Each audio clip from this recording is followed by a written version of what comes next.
కృష్ణుడు 16,000 మంది యువరాణుల్ని ఎందుకు పెళ్లి చేసుకోవాల్సి వచ్చిందో మీకు తెలుసా? వరాహవతారం తర్వాత భూదేవికి ఒక కుమారుడు పుడతాడు, భౌమాసురుడు. అదే తర్వాత అందరికీ తెలిసిన నరకాసురుడు. పెద్దయ్యాక నరకాసురుడు 3 లోకాల్ని జయించి భూలోక రాజ్యాల నుంచి 16,000 మంది యువరాణులను బంధిస్తాడు. అంతేకాదు ఇంద్రుడి భార్య అయిన అదితి ఆభరణాలను కూడా అపహరిస్తాడు.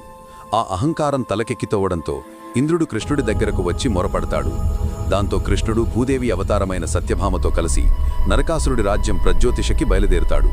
ముందుగా అతని సేనాధిపతి మురాసురుడిని సంహరిస్తాడు. ఆ తర్వాత యుద్ధంలో నరకాసురుణ్ణి చంపేస్తాడు. యుద్ధమయ్యాక బందీలో ఉన్న 16,000 యువరాణులను విడిపించిన కృష్ణుడు మీ రాజ్యాలకు తిరిగి వెళ్ళండి అంటాడు. అప్పుడాయన వాళ్ళు ఇలా అంటాడు, ఒక అసురుడు మమ్మల్ని అపహరించాడు. ఇప్పుడు సమాజంలో మమ్మల్ని గౌరవంగా ఎవరు అంగీకరిస్తారు? మాకు నిజమైన గౌరవం ఇవ్వగలిగేది నువ్వే. అప్పుడు కృష్ణుడు